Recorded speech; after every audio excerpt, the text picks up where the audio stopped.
Hi, this is Chuck, and I'm demonstrating the interior cabin sound of my Chrysler 300 since I've installed the catback exhaust system. For your reference, this is how the volume of the radio would be when I was typically driving, so I'll turn it on.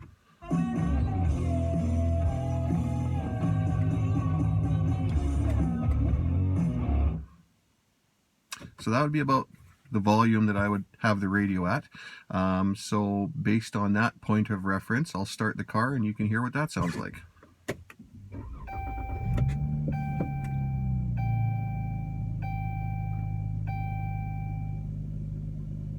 Yeah, and that's it. So not loud at all, but it does sound throatier than any other Chrysler that you'd pull up beside at a light. I'll give you an idea of what it sounds like on the outside.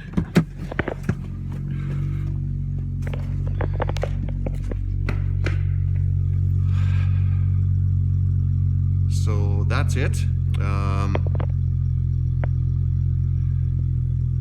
That's the best I can do. It probably sounds a little louder to you than it actually is because, of course, it's reverberating out of my dad's Quonset where I store the car in the winter. I'd have pulled it all the way out, but unfortunately there's this snowdrift in front of the door that's prohibiting me from doing that. So that's the best I can do. It's a fantastic car. You should really give it some serious consideration. I love it, and yeah, if you have any other questions, feel free to email me. Thanks.